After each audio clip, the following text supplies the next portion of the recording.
Rendering. Well, hello. Yo, you gotta love it. Let me get this stuff off the screen. All right, you guys ready for it? Well, hello. And welcome back to your favorite pandemic podcast, Pencil to Pencil. P2P, not PIIP, not P2. Oh, it is 2OP. It's not IIP. P-top. P-top. Your weekly fly on the wall creative conversation stream. There's no flies this time of year, Jamar. What are we gonna do? Oh yeah, it's time to. Did you guys have bad mosquitoes this year? Like, was it a bad mosquito summer? Because they have all. For me, I was inside, so I don't know. They have all these things now. You see these little things on people's lawns. It's like this, like mosquito busters, or there's like new people who just come and like spray for mosquitoes, like because it's been so bad. One thing that seems. Go ahead. The bats ate the mosquitoes. One thing that you didn't really hear about that much in our region was the lanternfly. I don't know if that got up to you, Steve. Did you hear about the spotted lanternfly? No. Oh, yo, that was a real thing, bro. They were coming for us. It was bad. But yeah, they like people were wrapping their trees in duct tape because they were like their larvae would hatch on certain like poplar trees and stuff. It was crazy, you know. But anyway, I don't know where this was going. You guys weren't feeding me anything, so I'll stop there. People duct tape with their trees. Welcome to duct taping trees. Duct tape two pencils. Don't let anyone steal your trees. I am Jamar Nicholas, your favorite son of Philadelphia. Also, I'll keep it real breezy. And the captain, Jean-Luc Picard, engaged. Make it so. Hello. I would be remiss if I did not. You could be remiss this week. That's fine. Just a little remiss? Okay. I would be remiss if I did not introduce the world heavyweight champion of webcomics, Stone Cold Steve Conley. What's up, Steve Conley? It's good to see you guys. It's good to see you. Steve, your hair's looking good, bro. It's very coiffed. I like it. I like to look nice for you. I like to look pretty for you. Yo, and also the third I don't know, wall to this triangle. I don't know how you call that. I wasn't good at geometry. I was fighting in class. You're doing Spider-Man. The full bird colonel of comic book illustration, Michael Manley. What's up, Michael Manley? Salute the colonel. How are you, sir? Good. Busy today. Today was a busy day. Yeah. And if you are joining us for the first time, you get a lot of this. Sometimes we have guests, but I think that we make a fine brew just ourselves. And tonight, dear viewers, you're up for a treat because this is. Hold on, I haven't pulled this one out in a while. Pause. Oh, you ready? You know what this is? Boot camp. Oh no, that's not it. Boot camp. There it is. Yeah. We're back, guys. An old standard of Pencil to Pencil is a boot camp episode where your expert cartoonist hosts talk about some tricks of the trade or some rules of the road that you may not know. And you, dear viewers, if you watch live, can interact with us. How cool is that? But before we get into that, because I think Mike is going to lead us in a rousing session today. I'm going to be like the Music Man. 76 trombones. There's a lot going on out in the art world. And I thought we could maybe bring it to light a little bit or talk about it a little bit. And dare I say, it is blowing up. Dare I say its name like Voldemort? AI. Oh, there! Your nose is going to disappear now. You'd be like, you have Voldemort's. You won't be able to render your nose. I know, it's just going to be like this. It's just kind of like taking over the internet by storm, and it's certainly taking over my feed. Well, maybe I'll ask Steve, and then we'll get to the session a little bit. I just figured that this is such a hot button topic that people would like to talk it out a little bit. Steve, would you like to maybe tell the layman what this AI thing is and what's going on with it? Well, yeah. In a nutshell, they have taught a algorithm. AI is a very highfalutin term for what this is.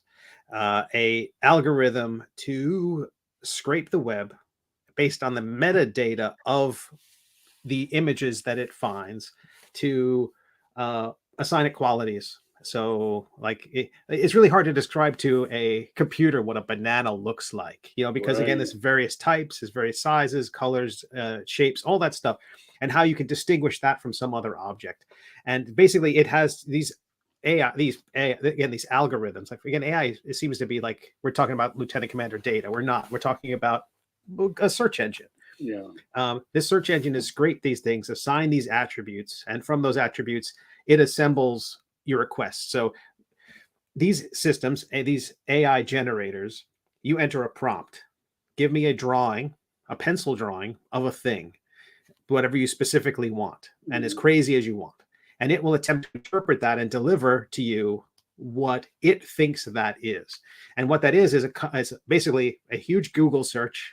Now it's not an active search of what's online now. It's collected this. It has a repository of all this information and all this visual material. They've trained it. Yeah. Yeah. And what it does is it delivers what it thinks that is. And the results are often visually striking. They are striking images.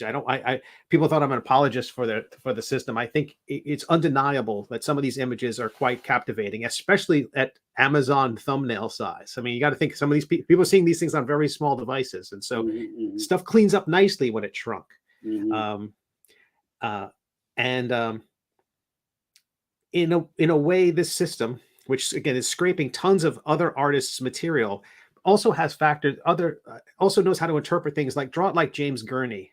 In particular, his was one of very popular style for these things. Draw it like ArtStation, draw it like, and so you see there's almost a style that this AI is stumbling upon because whatever's hot right now, people are asking for it. And so it's almost like the AI is developing a style, quite recognizable. You see a lack of symmetry in faces. You see you could pick it apart. It doesn't know what a hand is. It's what's really maybe encouraging for artists is that the computer is having just as much trouble drawing hands as we do. In terms of it loses count of how many it should have. Like there's a really I saw a good image meme today of that. A meme today of somebody put together like a bunch of AI hands, and they were like all like Clive Barker morphed and. So it's rampant. It in some way people talk about it's okay. Some of the positives of it. It is empowering people without any artistic skill to create striking images. It is interesting as a tool for concept illustration. You can ask for anything. You can ask for the impossible. Show me a squared circle. And it will give you something. The downsides is it's scraping the artwork of a million people of every artist. And some websites and some services have said we're going to lend our material to their services for quick backlashes from their communities. Like, no, you're not allowed to do that. Because I think that the trouble is that there's going to be these services are going to ask for permission because what they're doing is stealing and repurposing. It's basically it's signing its name to a Google image search. If you did a Google image search and just signed it with your name, you've done what an AI has done. You've basically done the same thing. You've given it a prompt. You've asked for what you want. It's delivered something, and you're signing your name to it. So it's really sketchy in terms of no pun intended. Yeah. In terms of what have you created? What have you contributed? Also, very curious in scientific terms, you can't replicate the results. It'll never give you the same thing twice. And the second one is very interestingly isn't necessarily better. We'll improve. We tend to improve. It doesn't. I mean, it might get better at answering what your prompts are. It might get better at when someone says hand to give you only 5 digits. I can see that as being something they'll work out within the next year or two. But it's really curious. It's very interesting, but it is savage to aspiring young creators because they are going to see themselves out of work. I've already seen kids book. I saw a thing where they had all these kid book illustrations, all done in sort of like a naive style, like the very modern, flat, naive style, and all done in AI. And there are Kickstarters all the time for, especially in the TTRPG, the role-playing game and gaming community, especially if it's something grimdark, something in the Clive Barkery vein, where that kind of creepiness is encouraged. The entire books are created that way. It's really weird. And the downsides for those publishers, you can't copyright an AI image. Currently, the law does not allow that to happen. So if someone has an AI cover, anyone can use it. So there are Only a matter of downsides. time. But there are successful Kickstarters right now using that stuff. So it's hard to, as soon as people can start making a little bit of money off of it, that's where I go like, you've enabled a creator who couldn't otherwise create to do something, but the cost, if they were limiting their visual resources to simply what is available publicly, the Creative Commons license 0 stuff, the stuff that's publicly available, and people have said, use it and you don't have to credit me. Right. That's one thing, but they're stealing. They're taking the artwork of James Gurney and running it through a filter, and they're applying his style, what a computer thinks his style is, to the work, and that's impersonation. That's really well. There was a famous case.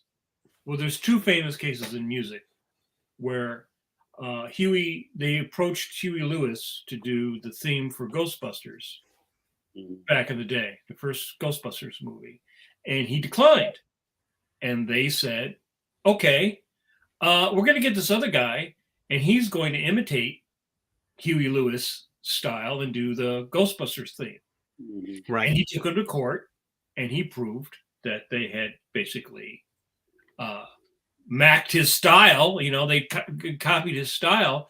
He sued them, and he won. Right. The other one I remember was that I think was Frank Sinatra or Frank Sinatra Jr. It was a car ad for like, a Lincoln Town Car or something like that. And they wanted them to do do the commercial. And they said, no, I don't know whether it was a financial thing or whatever. They went and they hired some guy to go, sing like Frank Sinatra on the commercial, and they sued them and they won. I think two things. One, we're seeing like the baby just open its eye. Mm-hmm. 3 or 4 years, it's just going to be exploding. And already since the summer, because I goofed around with it a little bit with one of those free ones online. I goofed around with it a little bit. And even within like a couple of days, it was getting a little bit better, and I would type in stuff like, Elvis Presley fighting a bear, right? Just some weird rando thing, and there's certain artists that could right away copy their styles, like Mike Mignola and NC Wyeth, and I just wanted to experiment and see what it was doing, I think that right now in Hollywood, they're thinking about how can we get this to do it? We're going to, like, Pixar has RenderMan, right? Which is their proprietary software for doing their stuff. I think Disney will have an AI. I think DreamWorks will have an AI. I think all these companies will have an AI. And they will be able to copyright it because they will have somebody write that software for them. Right? It won't be an open source, but they'll have somebody write that copyright for them. And because they're huge enough, they can step on anybody's sack they want to. Right? And I've had that happen. I know a friend of mine years ago had that problem with Wawa. Because they used some of his art. Same thing, wanted him to do it, but they couldn't come to a financial agreement. Sometimes these big corporations just go like, "Well, I'm just gonna take it." What are you gonna do? I felt that. So, but I've already seen in the last week, I've seen comics done. Brett Blevins sent me a link. Comics done with AI. Now, I don't think they're very good. I don't think they're very interesting. But What did they have a style? Were they trying? yeah, Were it was they kind look? of like this, like ugly, dirty manga style. Obviously, they were putting in stuff that was manga and things like that. But the fact is that what you need is you need the story, and then you basically need somebody to lay it out, and then to choose the image, the best images that the AI gives you to. Right. It's kind of a curation process. To me, it's Right. interesting that Yeah. one of the Yeah. things, but I was its thinking challenge like, is that since it can't draw the same face twice, in terms of sequential art, it's got a disadvantage at the a lot of moment. artists can't do that.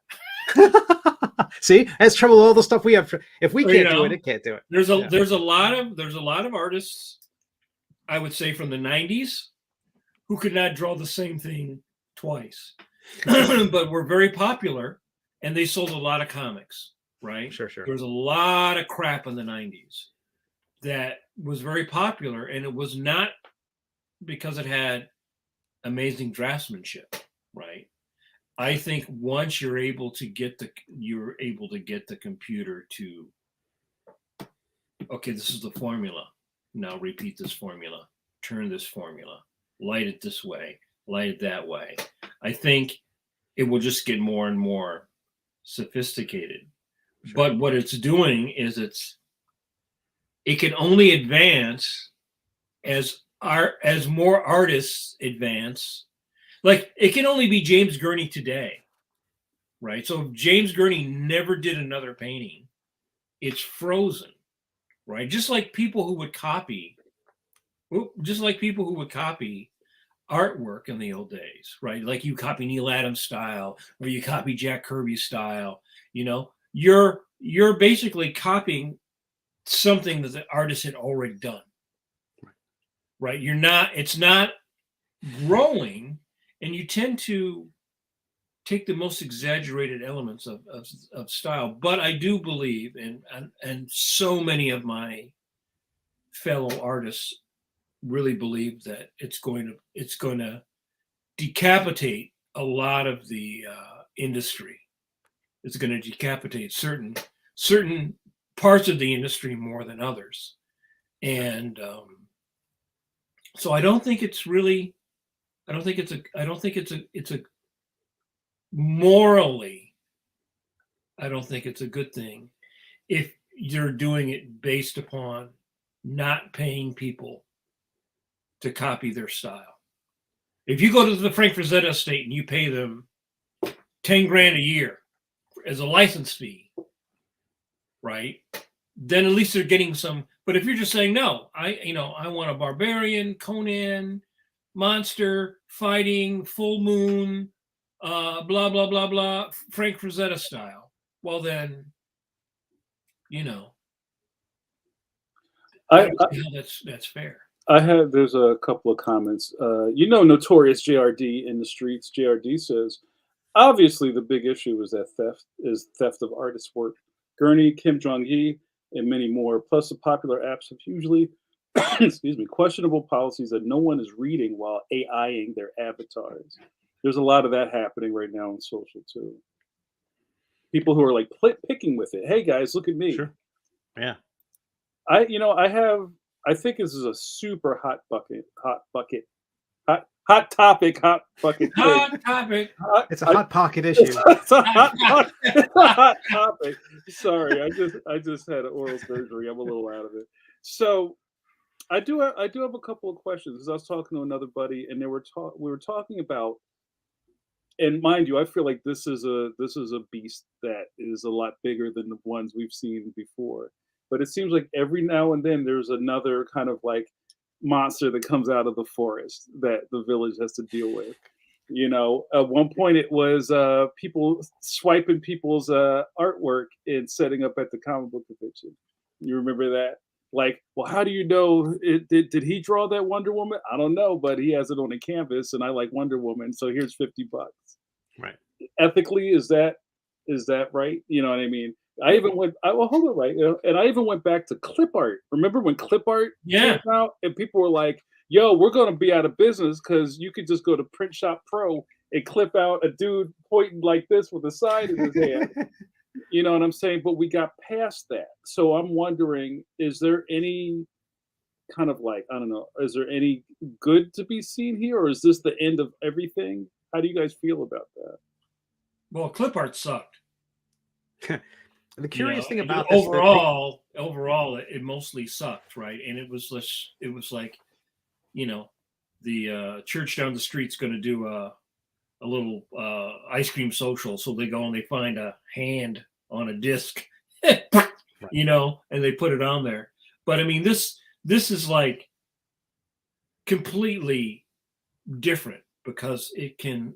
I mean, I've seen a bunch of them this week. You know, like Hmm. people are putting up all these weird, interesting things. People are excited by it. There's Yeah. a Mid Journey group on Facebook. So there's like a lot of people are doing like Star Wars mashups, like Star Wars as Bollywood, Star Wars as like a Russian film. Mhm. And you know, it's interesting. It all looks the same. It all kind of looks weird and kind of plasticky. But I did see some people that it had done the other day. Faces that it can create now, people that it can create. And it created like a series of photographs of like black women in Harlem from like 1950. And it was pretty amazing what it could do. It really was amazing what it could do. I the I raw still material. think. Go ahead, Steve. What? Oh, the raw material in the hand of some accomplished artists is doing some amazing things. I've seen some artists who they've got a style.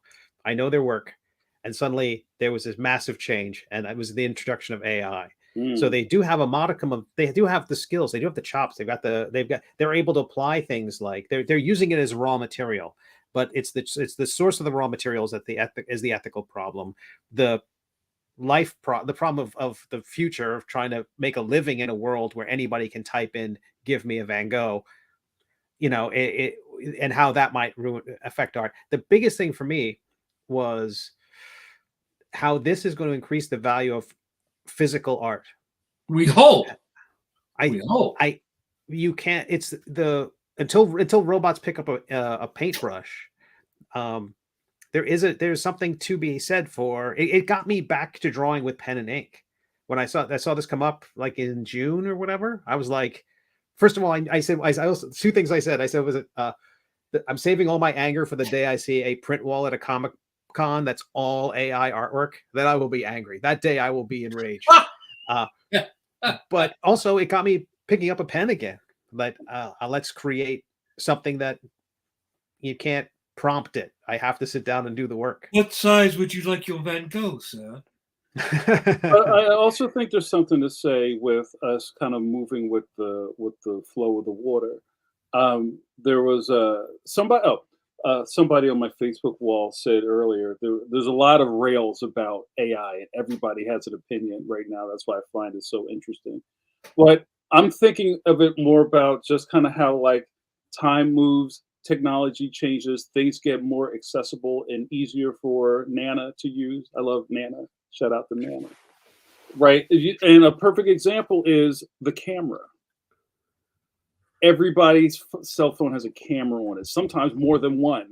Like the back of people's phones looks like, I don't know, like a beholder beast or something like that. But that doesn't make you a photographer.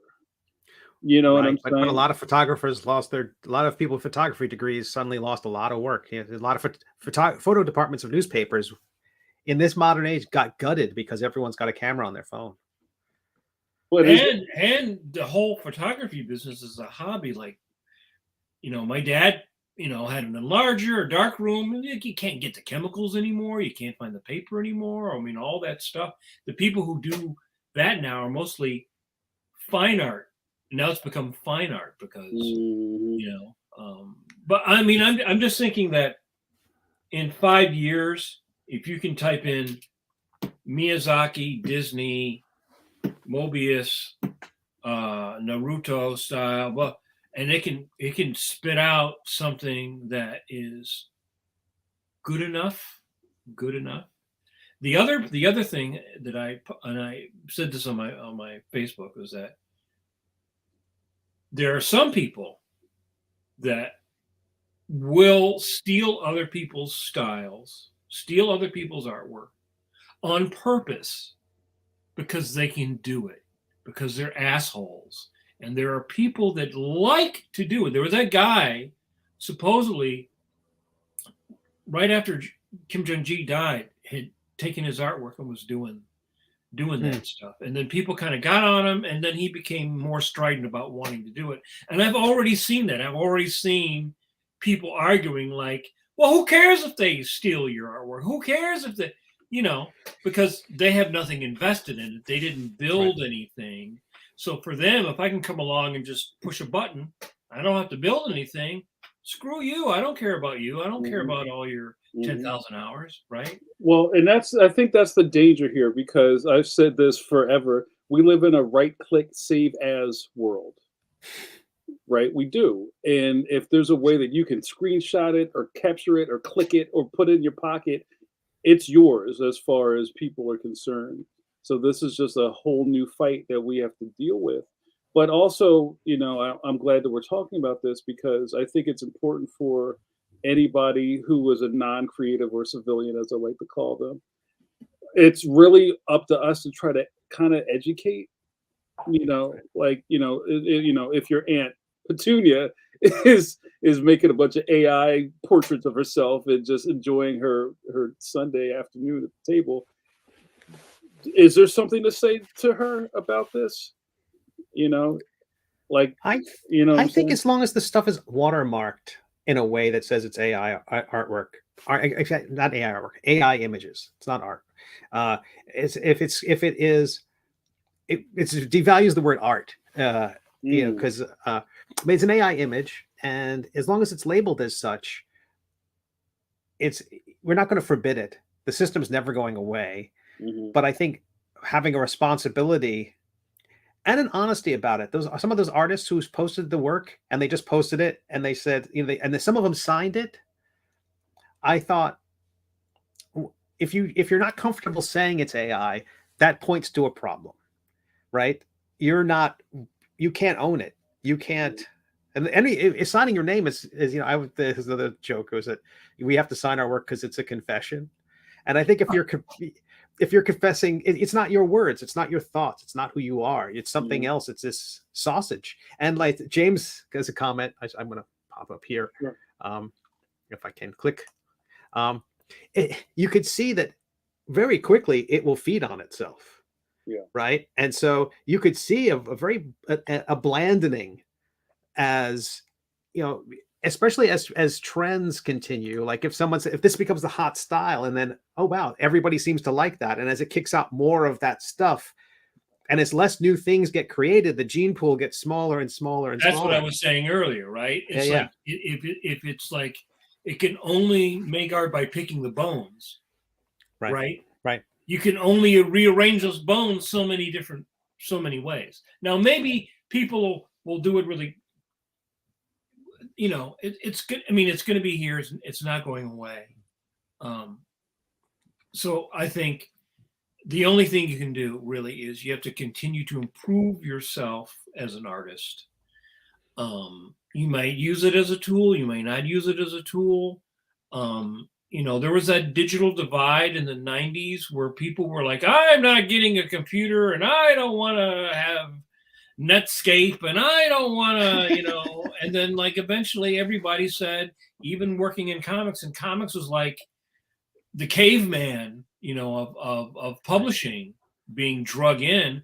Eventually they're like, well, if you want to work for us, you got to have Photoshop, or you got to have the internet, or you got to be able to scan your pages. I think there's a lot of stuff as a commercial artist, as an artist working as a wheel inside the machine, that you don't get to dictate if you're going to work in the machine.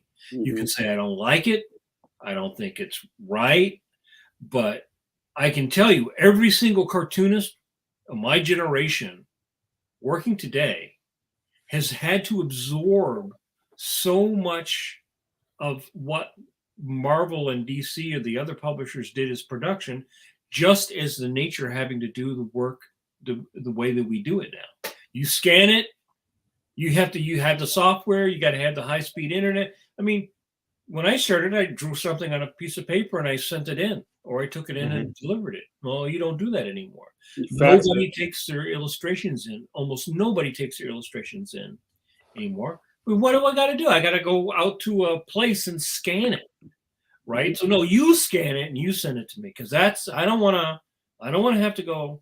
So there's a lot of things that you eventually have to do. I mean, everybody's working on digital tablets. Why? Because Walt Disney goes, we don't want paper. Right. You know, so there's a lot of things that come up like that if you're going to be working as a commercial artist, you have to adapt to. If you're a hobbyist and you're at home playing with your AI, okay. Right? Hey, you'll go blind. Watch it. Right. You know, you're stroking your AI all weekend. Hey, you know. Oh no. You know, fine. It's just like I've taught classes, painting classes or cartooning classes to the hobbyists, you know, amateurs, people who enjoy doing it. That's a completely different thing, because they're not coming to take your job. They're not going to they're doing it for the joy of doing it. It's different if the technology, and a guy I know posted this article the other day, and the gist of the article was basically, history always proves or shows that whenever a technology comes along that can eliminate jobs, it does. Corporations never go, no, we're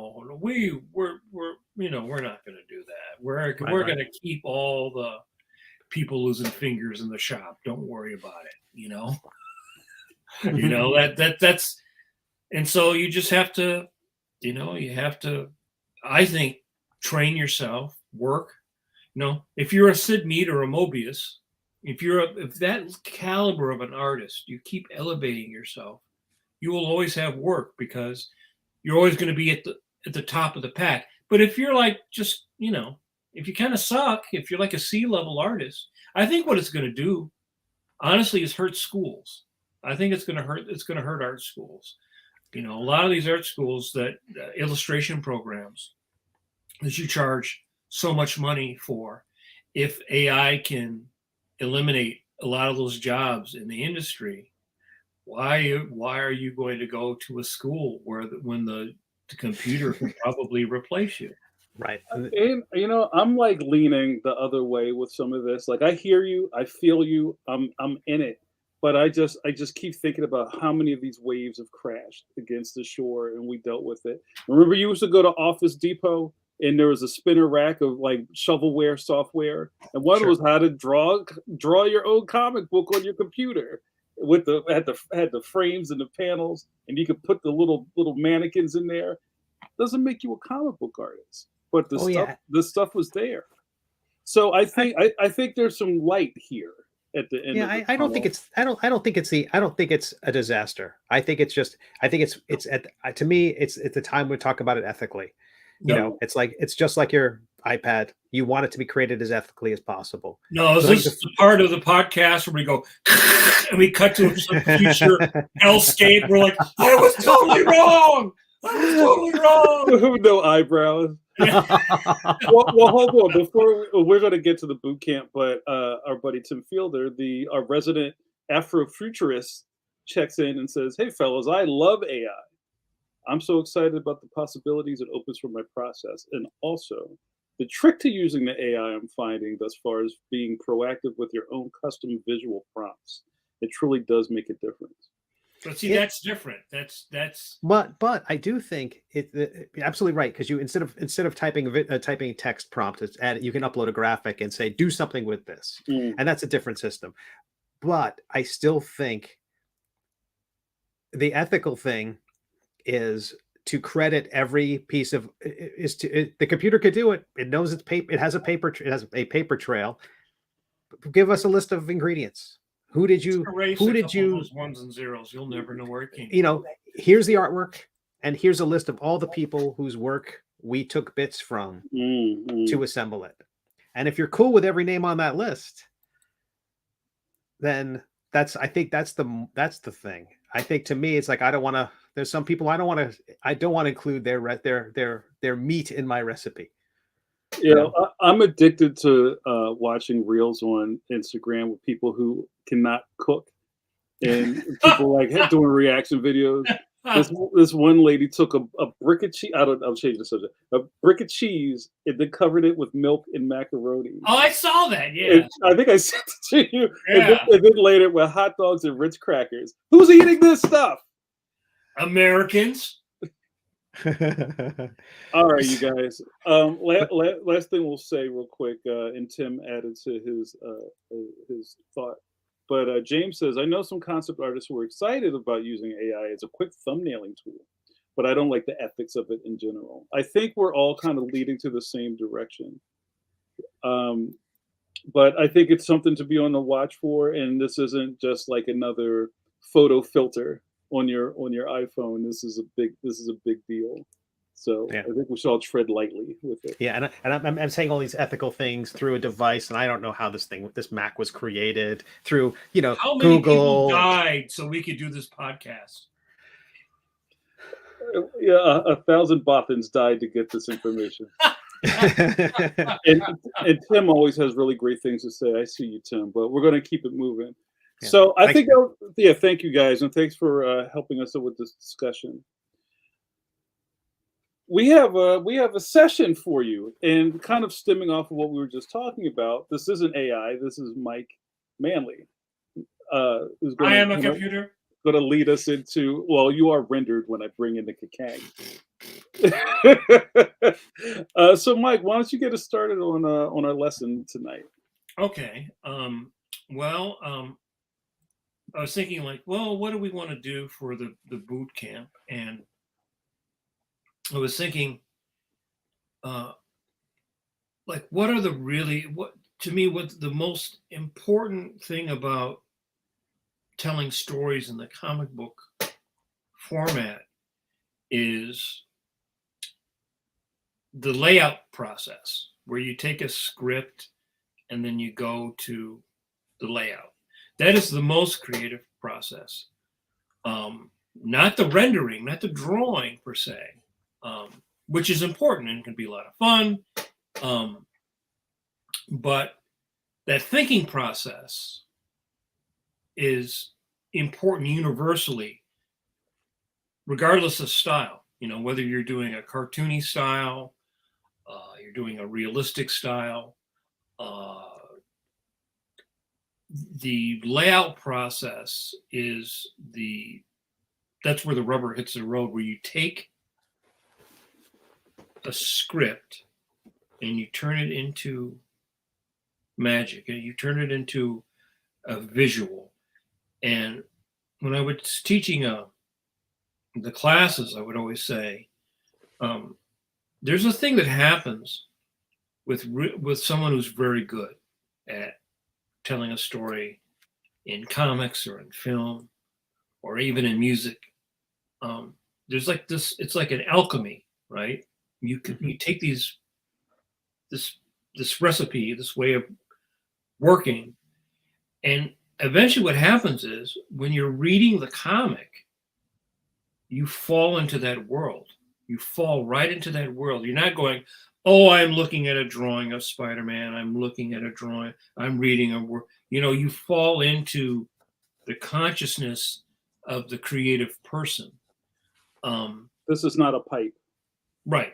And the great cartoonists do that so effectively that you fall right in.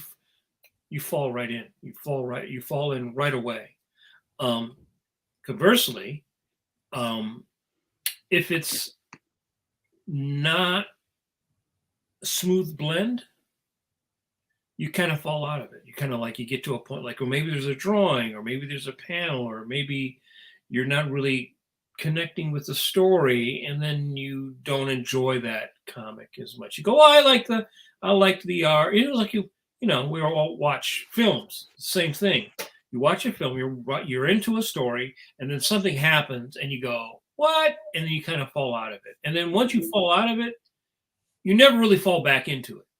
You know, once you've sort of like the spell is broken, I think either in a comic or if you're watching a film or whatever, you never really fall back into it. So, one of the things I would do when I would teach a storyboarding or a comic class is I would start out people with little short stories to practice how you take and why you take and where you put the camera and what you have to show. You know, you always put the camera to show the story. What are you showing? Why are you showing it? And if what you're showing is effective, right? And I was also thinking that because of my timeline, when I got into comics, I benefited from having editorial staffs that had been around, some of them since the 40s or the 50s. You know, they'd been around 20, 30, 40 years. And I benefited from that in many ways because I worked with people who could say, well, this is working and this is working why, and this is not working as effectively, but if you do this, then it will work. Then it will make sense. And I think one of the things is that I see with young cartoonists today is that breakdown of clarity in storytelling, what to show, why to show it, you know, what are you focusing on? And I think part of that is because while you can find all kinds of information on the web about how to do this and do that, you don't really know. It's not really curated, you know. Some of it's good information, some of it's not particularly good information. And so, you know, when I would go up to Marvel or DC and, you know, if John Romita was looking at something or, you know, a lot of the editors like Dick Giordano or people like that had been around, or Joe Orlando, who I worked with in the very beginning. You know, they'd been around a long time. So if you came in and something wasn't really clear, they could point that out to you.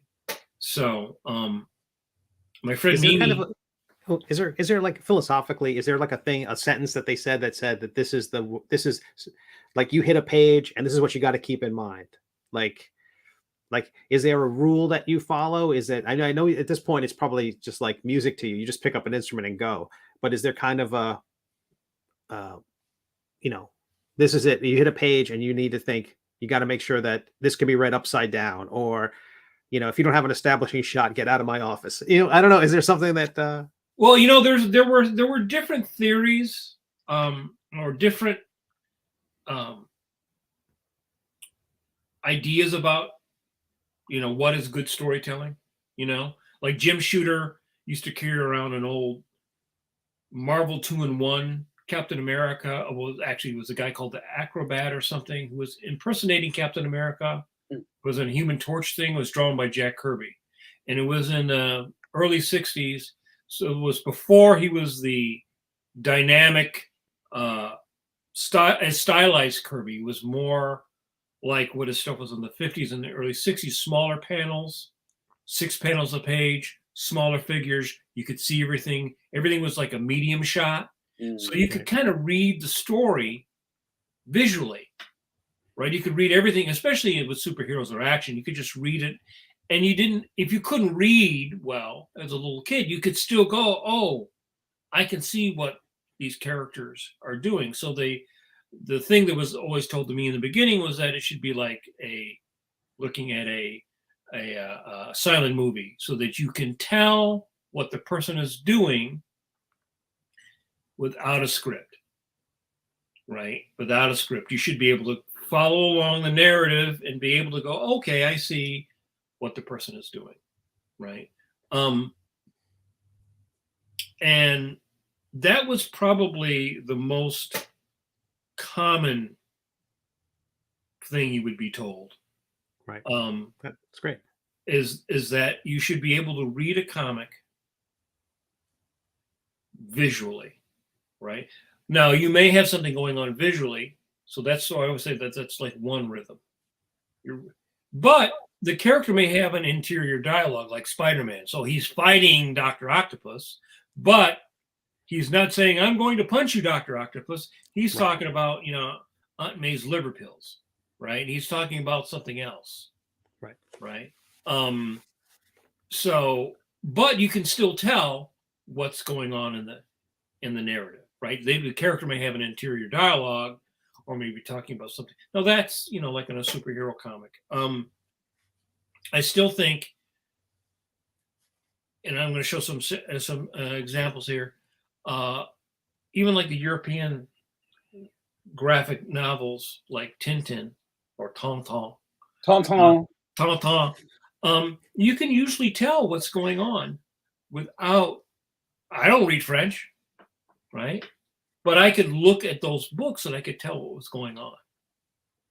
I can tell what the characters are doing. I can tell what they're feeling. I can tell by their gesture. I can tell by their attitude. I can tell what is being shown, how it's being shown. What are you focusing on? Right? What are you focusing on? Where are you doing a medium shot? Are you doing an establishing shot? Right? Why are you doing an establishing shot? Are you building up to an establishing shot? You could start out a sequence where maybe you don't have an establishing shot. You're right on the character, and the character's doing something, and then you pull back and you realize where the character is. Maybe you don't want to know where the character is right in the very beginning. Right. So again, all of it comes down to you solve all those problems in the layout stage before you ever start really doing a beautiful, beautiful drawing. You start thinking about that type of information and what you're trying to tell the viewer. Hey, Mike, real quick. I know that there's some, our generation is fed like these little breadcrumbs from your generation. And like probably one of the things that seems to be in everybody's folder on their desktop is the Wally Wood panels. The 22 panels that always work. Where I think a lot of that has been lost as to why that exists, but it's not necessarily the storytelling device whole cloth. It's kind of like a hack to a degree on just kind of like getting through a boring layout. It's not like it's not how to tell a story. Right. It wasn't his Wally Wood 22 panels to tell a story. It was like basically Wally Wood's 22 panels that are interesting to insert if you've got a lousy script basically and go like, oh man, what am I going to do here? Oh, I can do a little far away shot, or I can draw the planet Earth with a word balloon going to it, or I can all these little theories of how you can hack a layout to make something that is not interesting. Mm-hmm. Right? Because that's one of the chief things that you always have to do as an artist is you have to take stuff that may not be interesting. I mean, I do that all the time with Judge Parker, right? Mm-hmm. It's a soap opera.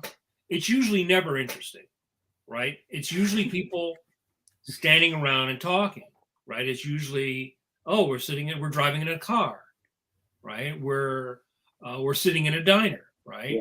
Yeah. And so I have to try to find a way within the very limited space of something like a comic strip, where you got the word balloon probably taking up at least sometimes half the visual real estate. Right. How do I make that interesting? How do I, at least, and how do I make it clear? Right? Sometimes you can be very literal. You can be very literal about solving a problem, and it will work, but it may not be interesting. Mm-hmm. Right? And so part of what we're going to talk about tonight and showing my friend Mimi Simon's work. She used to be my assistant for several years. She had, when I met her, she had good storytelling instincts, right? Some people naturally, like some people have perfect pitch or whatever.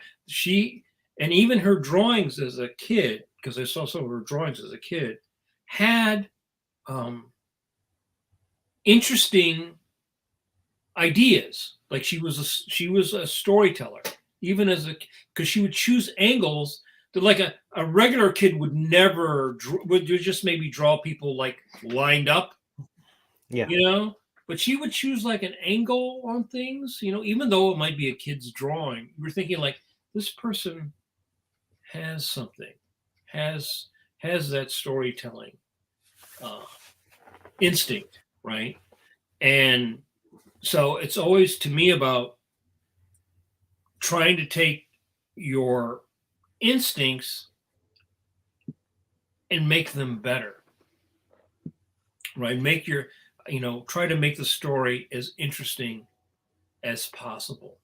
Again, doesn't matter about style. Like some people try to make their work interesting by rendering, by drawing, right? By Decorating. putting anything in your face, right? Yeah, yeah. That's a way of making it interesting. And there was a lot of that in the 90s. There was a lot of rendering and in your face and like dynamism. Yeah, panels all jagged to the side with like sawtooth, serrated edges and everything. And that was like a way of getting excitement on the page, except it's sort of like only one kind of excitement, right? It's like I would say when I would teach a storyboarding or storytelling class, when you watch a rock video, it's exciting. You would watch a video on MTV back in the day, it was exciting, partially because it's cut, edited to the rhythm of the music, and so there's stuff going on all the time, But I would say to the students, like, give me 10, 20 videos that you think are really great, and people would really struggle with that. And I said, because it's not a story. Now, if I say, give me 10 comics, if you're a comic book reader, you can probably easily give me 10 comics you like. And if you like movies, you can probably easily give me 10 movies that you like. And why do you like those movies? Why do you like those comics, right? If it was just the flashy stuff, you probably wouldn't connect with it. Maybe a few, but you overall wouldn't really connect with it. You would forget it because it would all sort of blur together. Mm-hmm. So tonight we're going to talk about, again, what I think is the most important thing is the layout process and how you can just keep working on something like clay, and you put down your idea. A lot of people will get hung up on that part of like putting stuff down. And I say, you just draw it, and then you can, once it's there, you can look at it and go, is there a way that I can make this more interesting? Is there a way I can make this information more dynamic, more clear? Is it not clear? Am I too close? Am I too far away? I'm excited to see this stuff, Mike. So let's see here. I'm here to learn. See, I'm going to share my. Let me get my. I'm hiding behind a tree, like. It's gonna go. Oh, where I gotta go. Captain Boot Camp. So I asked my friend. Steve, you want to bring it in, Steve? Oh yeah. Where is it? Boom. I asked my friend Mimi. She had already showed me her work, and so I asked her if she would be willing to allow me to bring her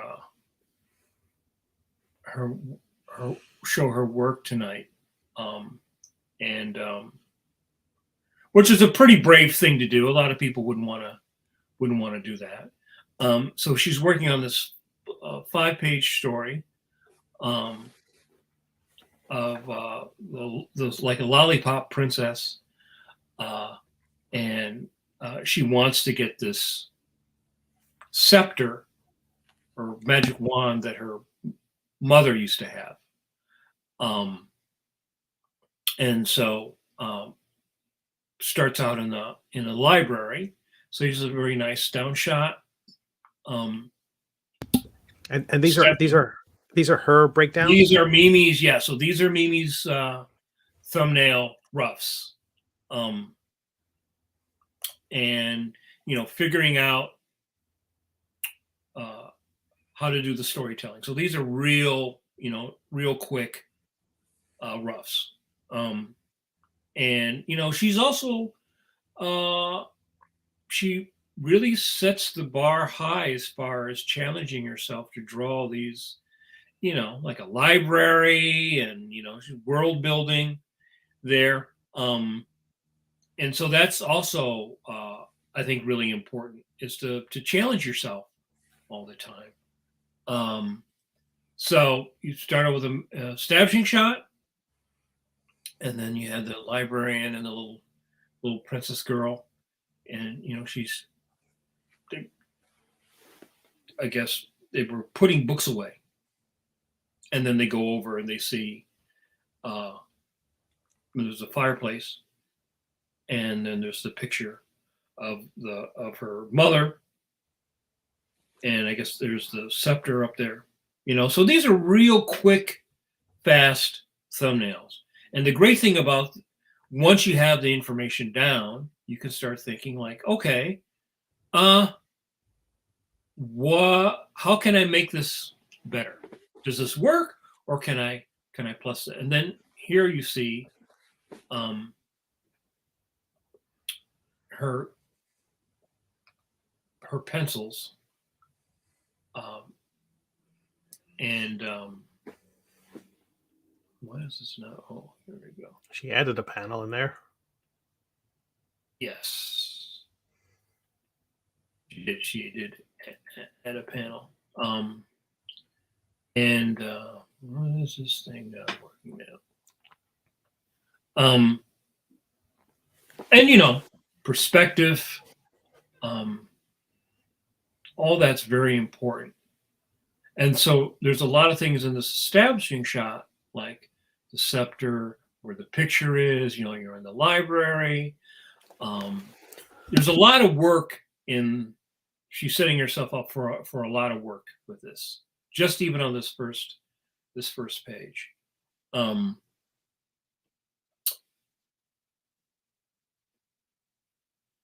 Second page, she's talking to the librarian, and then she leaves, and then she's looking at the librarian. She's getting ready, and she's spying on the librarian.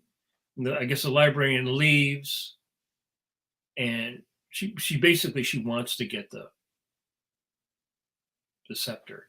So she goes back and she's looking up. So you can see she did like a little inset panel here. And so there's I like a lot of that, where you get to see the character acting pose to pose to pose. I think that's really good. And so then she goes and she takes the chair, which you can see was established here, right? So she takes a chair and she starts to pile the chairs up, and she gets up on top, and then she's going to get the scepter. And then she's reaching, gets it, ta-da, oh, and then she falls and it breaks. And then she's on the ground. Oh no, it's broken. And then she starts to cry, but she still has it.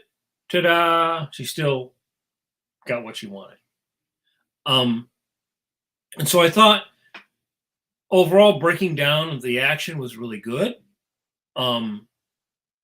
I thought that it was pretty clear storytelling, but I thought there were a few places that it could work a little bit better, and that had to do with where you place the camera and what you're showing.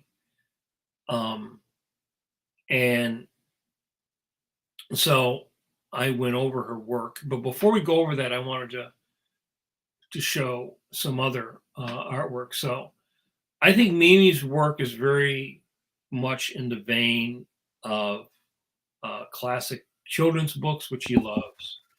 I also think that stuff, her work ties into classic comics and the clear line style. So this is Gasoline Alley, Frank King, who did these beautiful, and you can still see the same thing. You can read this comic strip without reading it. Right. I mean, look at that beautiful shot. Look at that beautiful shot there.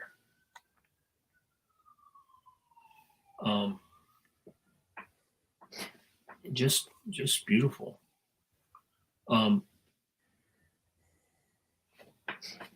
Also, the use of silhouette, which is something you used to see a lot in comic strips. You used to even see a lot in comic books. Sure. And Felix is a great example because he's like a living silhouette. Right. Right? So every time you see you can completely read this comic without reading the words. And when you're a kid, very often that's how you read. You sort of learn to read, but you're reading before you learn to read. And I think, again, another classic and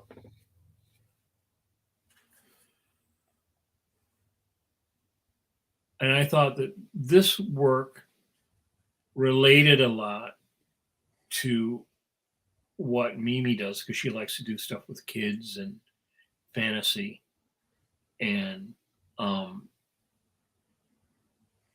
that's another thing I would like to say too, is that let's say you look at this and you go, well, I don't like the, I don't like the style. The style looks too, I don't know, 1930s or whatever. The thing to do is to learn to take from this what works, even if you don't take the style. You don't have to take the style, but you Right. can take the knowledge. You can take what does work. And just beautiful, clear storytelling and gestures.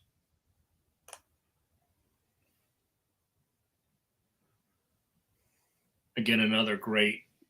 And one of the things too, I when I would teach a class, I'd always point out, so this stuff is from the 30s, 40s.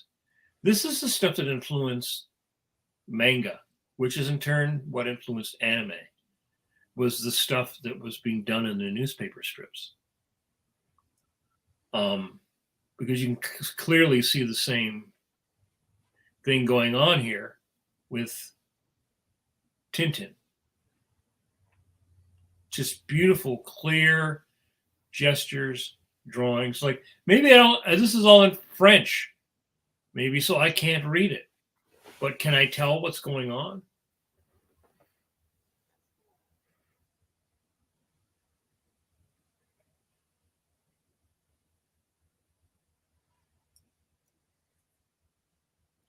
Here's another.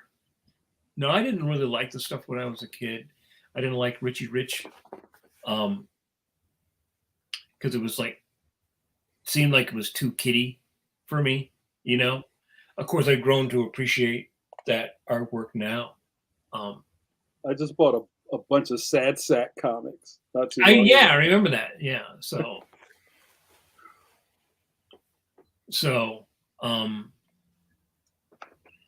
Now you can just go to like Heritage and you can find this, find this stuff. So what I did was, I went over Mimi's work. Of course, I put everything in, and then it puts everything not in order. Okay, so this was the first page. Mhm. So here's Mimi's page. And here's my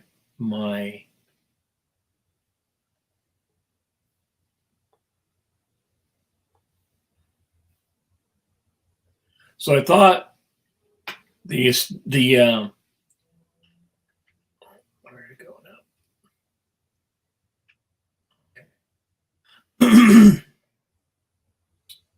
A lot of work here.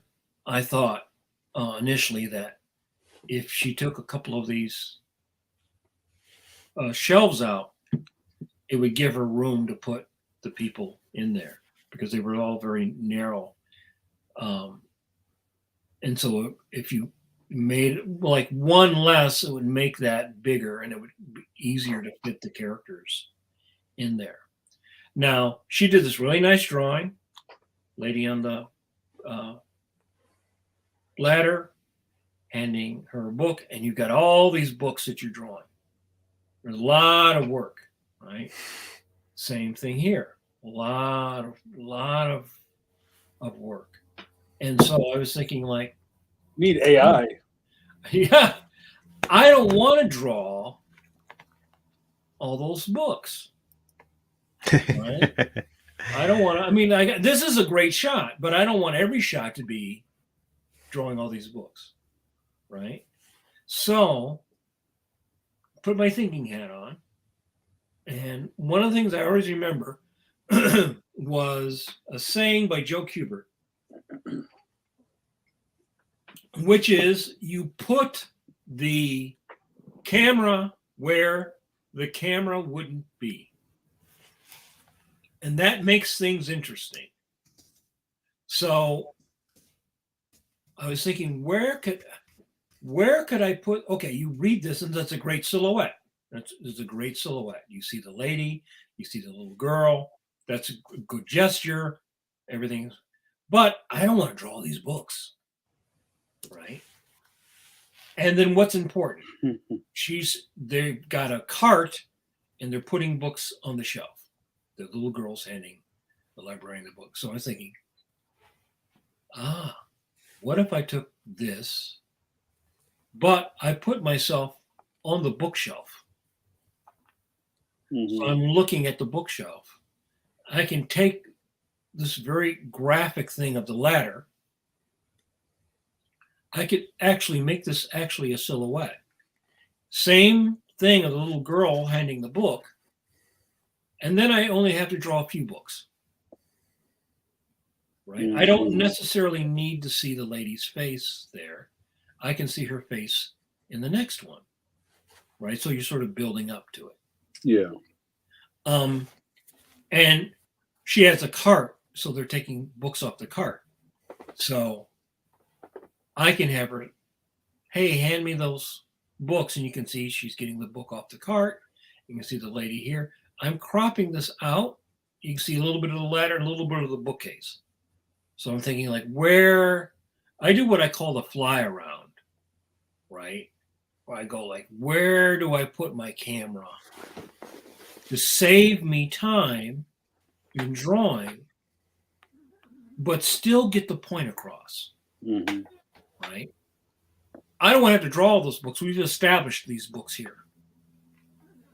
So do I have to draw the books in every single shot? No, I don't have to draw the books in every single shot.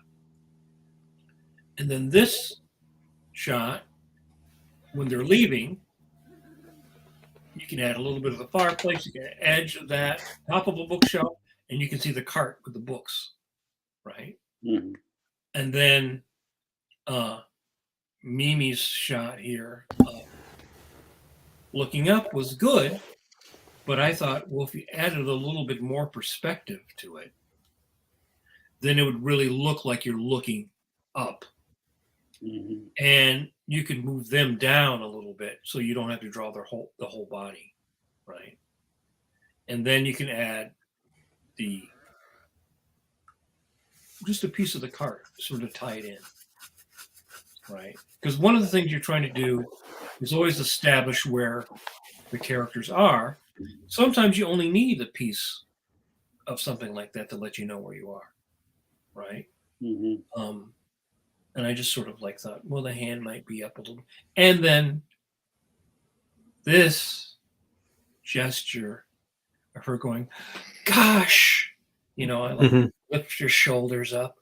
Oh, um, just kind of goosing the pose a little bit. Mhm. Um, and so it's basically the same information, but I'm trying to make it a little bit more interesting and save myself the tableau of all the drawing for where it would pay off, which is in the big shot. Mike, I have a question for you. So, you know that my role is generally spent as the layman. And when we first started the podcast many, many moons ago, we were doing boot camps. I remember there was a question from the room because we were critting somebody who drew like an action scene with cars and bullets flying and all that. Is she looked at that drawing and just said, "But it looks cool to me." Right? So as a young cartoonist who's just trying to, finish something, where in the process do you start developing the seventh sense to go, well, no, this isn't good. I mean, not that it's not good, but I can maybe make a better shot out of this, or this Right shot. away, right You, away. you I see, think you see what I'm asking? right, but I think um, you always have to be studying. Um, you always have to be like it's not enough to like something. Why do we like it? You know, Mm-hmm. the the hobbyist can just like potato chips, right? But if you're going to be a person that's making potato chips for a living, you can't just. I mean, you like potato chips, but you can't just go, well, ah, you know, I just It's good enough. These chips yeah, are good enough. yeah. And so I'm thinking also about the beats, right? The Hmm. beats you go through, right? I'm just thinking, I'm trying to move it through. And then this, by editing a little bit here, this becomes more spectacular, Hmm. right? Like you could actually take this and you can make it into a silhouette because they're small enough. That might be one where you can make a silhouette. Um, so the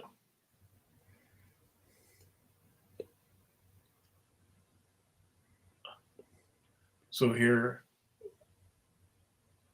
she wants, please get me the scepter down. She goes, basically no. And so she's like, walks away unhappy. Um, and let's see here, where are we?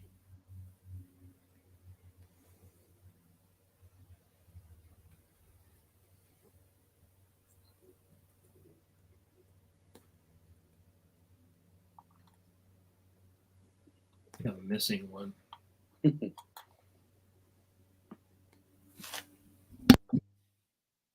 I'd be interested to hear what the chat room thinks about the session so far.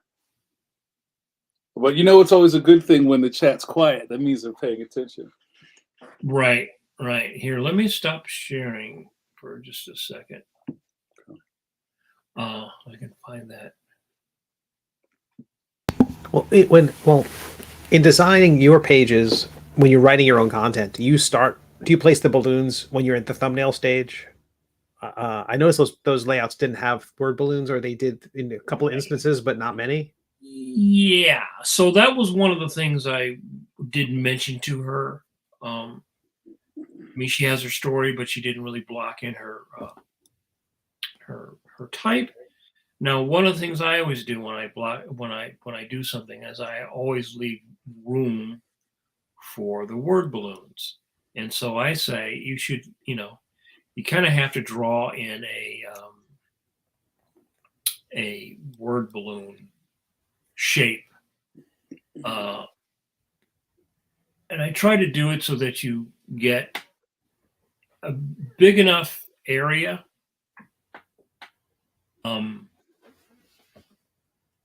so that it works. What you don't want to do is have a nice drawing. That's part of the problem when you're working yourself. You know what your story is,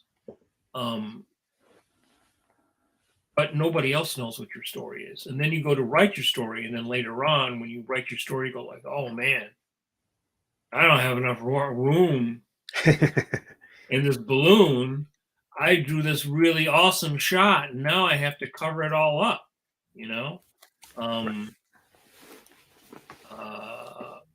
So yeah, I would not want to. So I always draw like a 30%. That was another thing I was told is like 30% of 30% of any panel could have a word balloon in it. So that's just sort of like a general interesting default to at least allow 30% of the panel to be blank, right? 30% of the panel to have a word balloon in it. And if you do that, then you should be safe.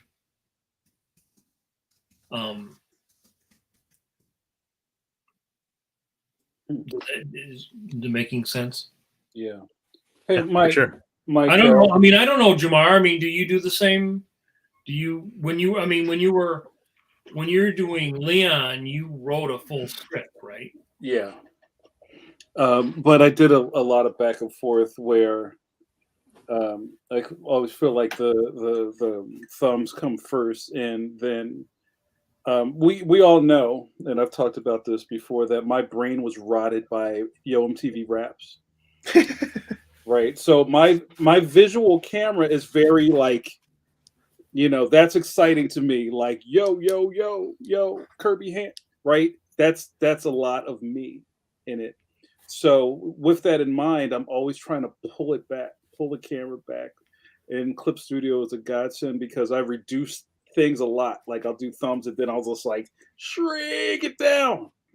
And that always helps place word balloons. But I always have an eye for where the text is going to go. I don't set it in ahead of time, but I try to keep like dead space on the panel for that. Our buddy James. Oh, I didn't know if you were going to ask this, Steve. Our buddy James from YouTube says, sculpting and watching, but I do have a question. I may very well feel like I got my thumbnails composition dialed in, but knowing that I know not, should I be showing a professional once in a while? Should people just be trying to find somebody to look at their work and credit? Oh yeah, I think it's invaluable. Yeah. Especially at the layout stage, to show someone your work and get feedback before you go to pencils, right? Because to me, again, that's the most important part of the job. And if you're always waiting to show people your work after you've done it, then that's going to be very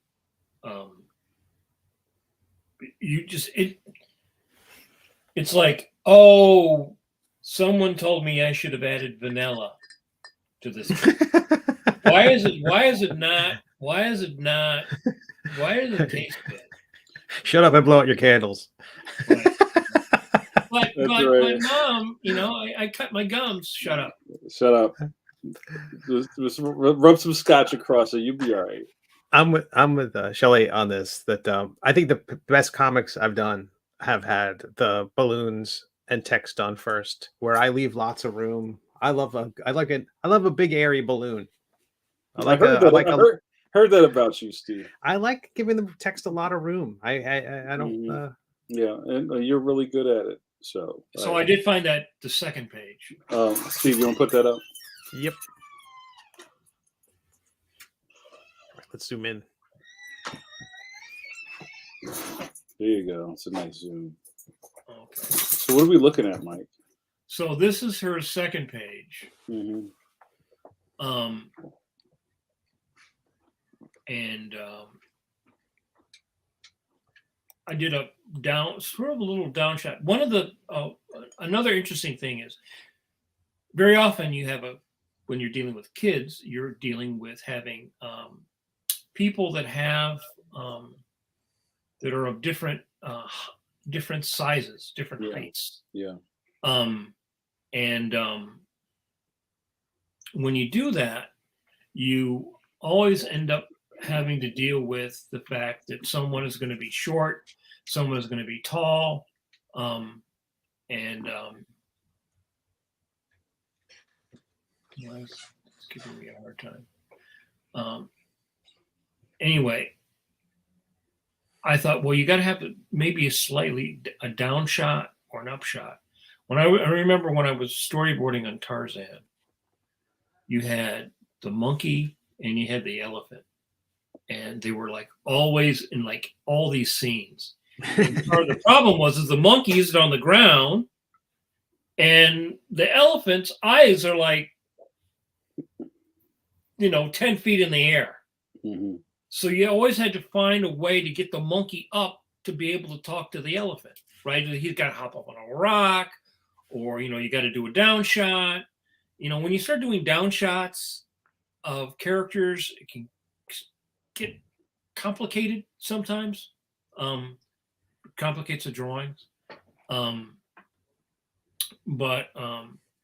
So she originally had the girl walking. I thought, well, she would be pushing the cart and walking away. Mm-hmm. And then she's looking and seeing the teacher getting ready. Maybe or the librarian, she's got a couple of books that she's carrying. And now Mimi originally had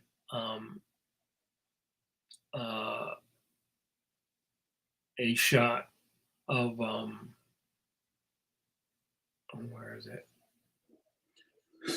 It's Screed Inception. Yeah. She originally had a shot of, here we go, her walking and then slowly climbing up, and then like she's spying. And I thought, well, a really good way of spying would be to have her looking through the books, because you have the little space on a bookshelf. Yeah. Right. And so again, now this is, I'm thinking like, how can I focus on her spying? Like if I, where would I put the camera? Mm-hmm. Oh, there's that little space between the top of the books. Maybe she could be looking through the books and seeing the librarian. And that's a great device using the library. Like right. You're interacting with the environment. And then the librarian goes by, and then you just pull out a little bit and you see her again, the same silhouette, and she's carrying the books. And then, another shot of her coming out from behind the bookshelf and seeing the librarian leave, and then cutting, instead of this shot, right, cutting to this shot looking up. You see her looking up. Oh, man, I really want to get that scepter. Right, which sets the stage for the climb. Right. And I like the fact that you can get a silhouette in here to help break it up a little bit and make it interesting. Mm-hmm. And part of it is that I think it's really easy to think like this is very good and clear. It's a little literal. in the fact that you're seeing, it's almost like animation where you would see the Right. character walking, right? And but in comics, we can try to be a little bit more creative, and going in, going out, having this close up of her face, just focusing on her. Like, this is the kind of thing you can do in cartooning, right? In reality, if that person was hiding behind in the bookshelf, you wouldn't see their eyeballs glowing, right? Right. You would just see a shape, or you would see their face, right? But this is where you get to take advantage of something like cartooning to see the person's face like that, right? Hey Mike, I have some questions of my own about this page, and just looking at all of these pencils all together, if it feels like it seemed like the pages are really tight. Like there's like almost what's it, one, three, four, five, six, maybe a little bit more panels. Like it's pretty tight. How do you propose using panels to break up a really dense page? Like, as I see you've done some outlines in the panels in your mock-up. Can you explain to people about how, like, the tightness of gutters or the looseness of gutters or adding black to gutters changes the flow of a page? um, Or are we not really thinking about that I don't on this think one? in the case of Mimi's work, it's pretty straightforward. Hmm. She doesn't do a lot of like gutters, Yeah. playing with the gutters. It's just pretty straightforward, which I Hmm. think works. Again, it's very much like the European stuff, a lot Hmm. of like the manga stuff. Now, you could do something like float these characters behind this panel, Yeah. right? Yeah. And you could uh, do that. You could make some panels bigger and then some panels smaller, and fit behind them. You can do that. Um, I don't know if it adds anything. Sometimes it does, depending upon what you're doing. Hmm. If it adds, like Mike Mignola does things like that, and it sort of adds what I call air Hmm. to the page. Um, but I think it again, it's like a really, like Jack Kirby never did that. A lot of the older guys never did that. He didn't do inset panels. Gil Kane would do slashing panels. But a lot of the greatest, uh, you know, comic stuff of the last 50 years was just all done just like that without any messing with the panel border. So you can do it if that's something you want to do, but I don't know if it will necessarily um, add anything. Dan Spiegel used to do a lot of things like that with putting panels in front of panels and mortising panels between panels. And I picked up stuff from him doing that. I also think it really only works if it's a bleed book where you can bleed those panels off. Like if Hmm. this was a bleed book, you would bleed that panel off. But if it's just a regular comic with no bleeds, I think now you might be able to do something like vignette that, vignette them, and not have anything and just have that all be white space, Hmm. right? Hmm. You could do that. Hmm. I'm trying to always think about, like, how can I take something like a library, which is basically a shelf with books, and what is a shelf with books? How simply can I make a shelf with books? Well, that's a crappy, quick little sketch, but it reads as books, Right. right? So I'm trying to think, like, can I take something like that window as a symbol, a texture, um, a silhouette? How much of something do I need? What do I need to? What I wanted to focus in on here was the fact that she's very determined, even though she was just told no. She's like, I'm not taking no for an answer. right? And I think that doing that focuses in on her. Like So then she gets the personality of the character. right, yeah. So there's the chair. Okay, so here's Mimi's chair. Now I thought she could, get a little bit more of a gesture in there. Mhm. Same thing as I think that's good. And then I thought she's have her going up, and so I thought this was actually very good. It really reads visually well. But I thought, well, what if you see her pulling the chair, you see her struggling, and then you see her balancing on top, uh, and then you pull back, then you pull back, Mhm. and then you pull back even more, and you Mhm. see that, oh crap, I'm still not tall enough.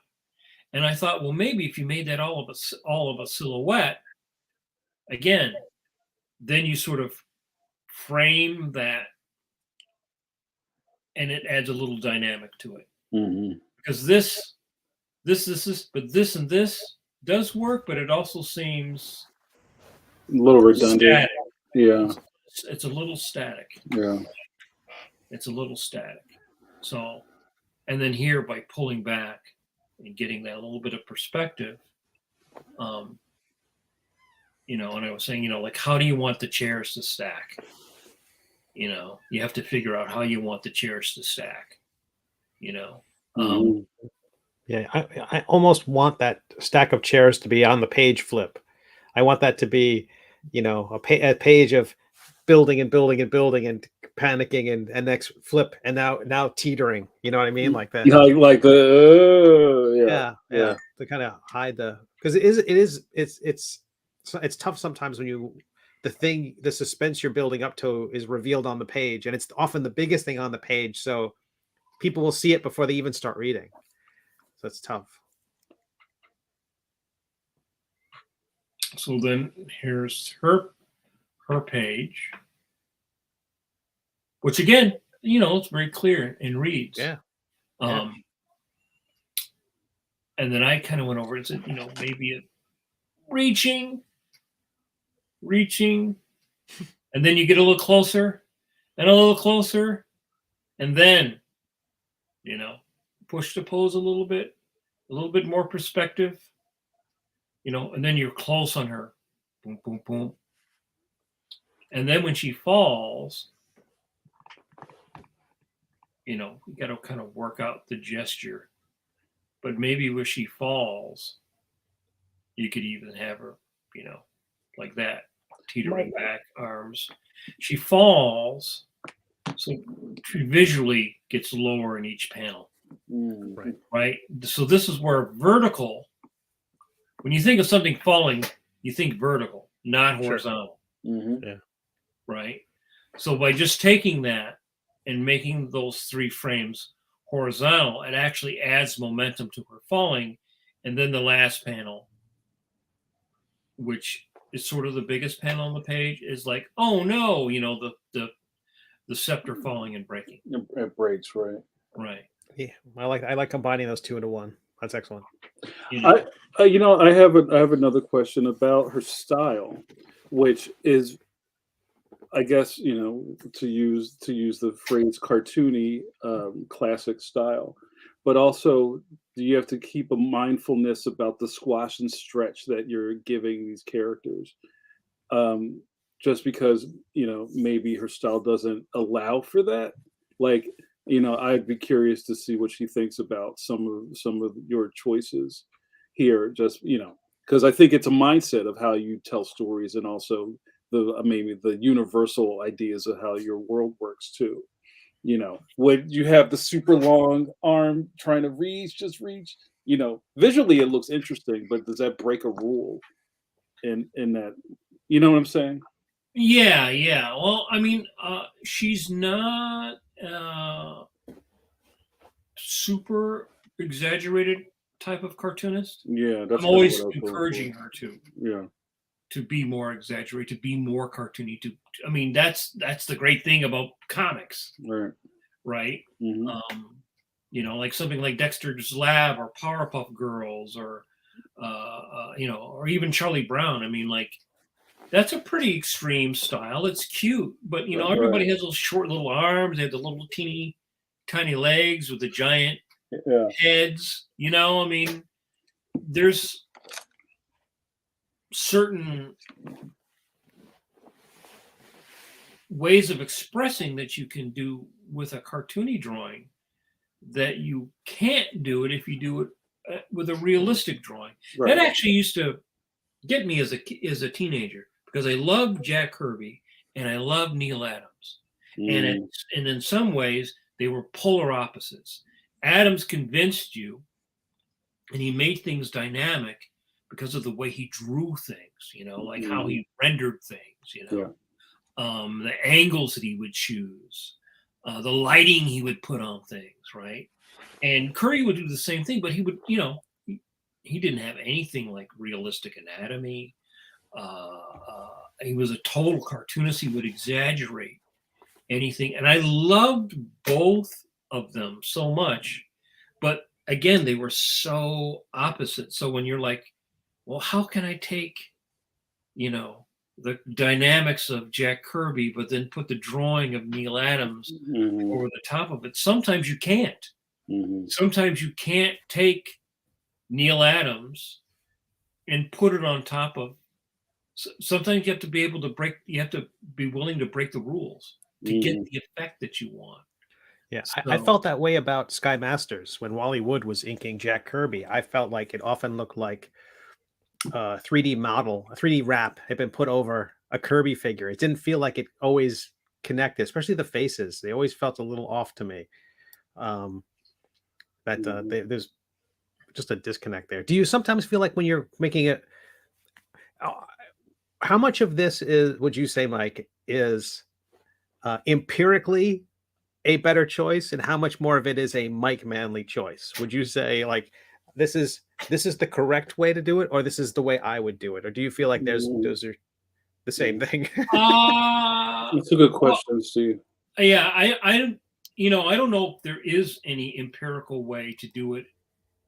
Period, because if Alex Toth did it, he would do it different than Walt Simonson would do it different than Neil Adams would do it different than Jack Kirby would do it different than Right. Mobius would do it different than I don't know, Jamar Nicholas. Jamar Nicholas, right? Um, The but I Panther. would say within the context of what you are doing, there are things that are empirical and work and don't work. Work stylistically, work for telling a story, Right. work for the clarity of the story. And I guess what I'm trying to do is show her ways of enhancing Right. what she has. Right. I'm not saying no. Right. This is bad, Right. right? I'm And trying to. this is interesting because the foundation, the fundamentals are there. Like the story is clear to read. Like a lot of you're talking about earlier about the understanding what's happening. It Mhm. feels like, yeah, that's there. So this is a lot. This so much of this is the kind of heightening the scene, heightening the individual panels, and Mhm. building the momentum. Mhm. Right, right. Like, what are you showing? Like, Mimi does a lot of this panel to panel showing the character acting. Great, right? Um, I'm saying, stronger gesture. Oh, really bent over. Oh, Right. do you have her upside down looking at the thing? Is she kneeling in front of looking at the do you play a joke? Like she's upside down looking at it, or is she leaning over it? They both work, Right. right? Is one better than the other? And it depends upon what your feeling is, what your taste is, what's your character. Are you doing something humorous? Right? Are you Right. doing something goofy? Or are you doing something more straight? And do you Right? have the sense of like they talked about that soup eating scene in Snow White that got pulled out because it didn't advance the plot. Is Right. the whole musical number, whole thing. Is there a sense of like, do you think if a panel isn't necessary, does each panel need to justify its existence? Yes, always. Okay. The only reason why the panel's there is to tell the story. If it's not moving the story, it's not clarifying a point. If it's not contributing, then you cut it out. Right? There's no reason for it to be there. You know. That's great. That's some cold water, Mike, man. You know, again, good shot, great shot, pyramid shot, power shot, da da da da. Could push the pose a little bit more, but I'm just saying, like this is all very good. It's just goosing it. I'm thinking like, and again, these are things that if you were to read a script, they might say, she falls down. Oh no, the scepter is broken. She crawls over to the scepter is broken. Mm-hmm. I just like to think of different ways she could be laying on the ground, different ways she could be posing. If we do this, do we need this? Right? You could say, okay, these are all the same size, more or less, but do we just make this big one big frame? In that larger panel, Mike, have you sketched an inset panel, or is that kind of just something else? Here? Oh no, yeah. I was just saying like the pose of her. Gotcha. Bending over, like one bent over, and then the next one counter arc, right? I mean, pushing the pose, right? Pushing the pose. So maybe like this, and she's over here, really sad. Then she's going back, and then maybe more of a straight pose, or maybe a different pose. She's wiping her eye, which is an interesting pose, but is she holding the scepter up even a little bit higher? Right? Oh, there we go. Right? Or do we just cut this? Do we need this? And do we just go to this? Right? Do you just you could eliminate this and go to this? You could have these two little inset panels with it. Mm-hmm. Boom, boom, right to this. Right? It's almost like thinking about keyframes in animation. Right, and I think Mimi thinks very much that way. Mm-hmm. And she's, and again, her instincts are very good. I'm just trying to show her ways of goosing your pose, taking advantage of the fact that you're doing cartooning, that you can bend people's bodies, arcs, counter arcs, strong line of action in your pose. Taking something like once you establish the library, how many times do you have to draw the library over again? Never. Right. Only once. Right. Well, again, that is something that I would notice when I would study Toth or Kubert or Mobius. Now some people would like to show in sort of like the Tintin stuff that we Tintin. I just like saying Tintin. What I was showing, they like to show full scene, full scene, full scene, full scene, full scene, full scene, full scene, full scene, full scene, right? Everything's like a medium shot, medium shot, medium shot, medium shot. Right. That is a rhythm. That is a way of working. There's a way staging. Tauntaun. It tends to make the meter very steady, right? Yeah.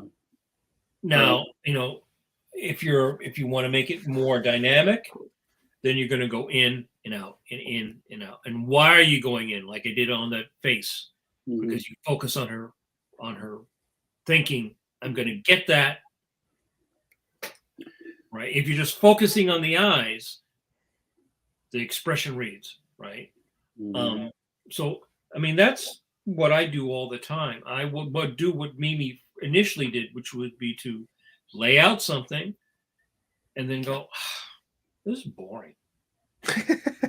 This is boring. I don't like this, But sometimes you just got to get the idea, from here out, and then once you see it, right? Because anything up here can be anything. It's nebulous. The edges they're not defined, right? And when you read a script, it's not defined, right? Right. It's not defined. It's like mist, It may be wet, may make the windshield wet, but it's not very defined, right? But when you get it down on paper, then you can look at, and I would go back and forth. Now I know some artists would lay out a whole book. I think John Romita, some people like that would lay out a whole book, and they could go, they can no here, especially with a plot, right, where you are deciding. More of the storytelling is actually on you and how you're pacing it when it's a plot, because they might say, page 13 to 15, these things happen. Now, how do you decide to stage that, right? And again, Mimi has a story in her head, and that's very hard in the beginning to know whether your idea you have in your head or the shot that you chose is the correct one. You may feel it is, or you're not sure. So I know that's why sometimes she would show something to me, and I could say, yeah, like I thought she did a really good job on that. The last job she just did, if you go to her Instagram, did a great job on that. And she's not a Jack Kirby type of artist, right? She's not that type of like bombastic. She does stuff that's really good with kids, and so that's her strength. So you can try to play to that strength and just goose the poses a little bit more. I like it. I have a couple of kind of teacher-student things that I was thinking about, and this is for anybody in a room or any of our colleagues or whatever. Everybody comes into this stuff with different levels, and I think it's really important. And sometimes I need to hear this too. It's really important to learn how to take a crit. Taking a crit is such an important part of this stuff. It's essential. I mean, it's essential to be able to take. Well, and I've been, I think we've all taught. I don't know, Steve. I think you teach too a little bit, right? To be in a room, especially with kind of like young people who just look at the critique as like oh no, you're going to beat me up or break me, or this is bad. Like there's just a critting time. Well, there's the idea that a crit is where you get to tell me I'm wrong in front of the whole class. Well, one of the things that perplexed me so much when I went back to school was there's always at the end of the class the teacher would come around and give you some feedback on what you're doing. Yeah, and you could see people like, or like turtle up or whatever. Yeah. And I remember, my teacher Scott would go around, and he's a great teacher, right? And he sometimes would be kind of a Weisenheimer, and he could joke with you and stuff. But so many people would have been like happy, like I showed up, I took my life drawing class, I'm out. The teacher didn't come over. Didn't say anything. Yeah, got away with it. Yeah. Didn't like say, And I'm thinking like, well, then really, then basically you just want to show up and not learn anything, right? And so one of the things I would always tell the class after teaching a while, I would tell the classes in the beginning that my crit is a way of me transferring my information, my knowledge to you. So it's not like you suck as a person, and whenever I would give a crit, I would do exactly what I did with Mimi here. I would draw over the stuff and explain, this is a possible solution to taking what you have here and I think making it stronger, right?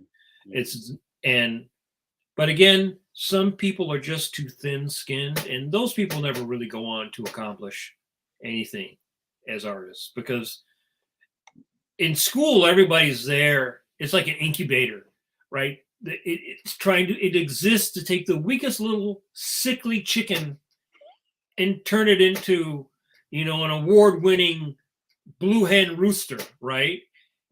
Everybody's there trying to make you stronger. But if your attitude is like, no, man, that, Or you don't know what you're talking about. This is my thing, or whatever. how you would ever survive in your dream job where you got to work at, Disney or Rockstar Games or whatever, where the guy comes in and gal comes in and looks at this and goes, this is complete shit. Go back to the drawing board. I don't like any of these designs. Right. Because I've heard stories like that. I have friends, everybody has horror stories like that where that's real. The person comes in and they don't like anything and they're not kind about how they express it. They're not brushing your hair. Yeah. Was there when you guys were starting out, did you have a longer honeymoon period with your artwork? Like you would create it and you would love it for days, months. I love it. This is the best. I think, and then nowadays it's like if I still like it 10 hours later, I kind of think that's a miracle. Where I feel like really had that honeymoon period. I don't think. I think usually what I would do, and this is the benefit of having the deadline is that you don't love it, but it's got to go. It's got to go. And then you look at it later. I mean, I do that every week, right? I draw my strips, I send them in, and then next week, or the next day, they send me back the PDF, and I look at it and go like, oh, why did I do that? Like, look at that hand, look at that crappy drawing. When I go through, all I see are all the, oh man, I totally bullocks that up, but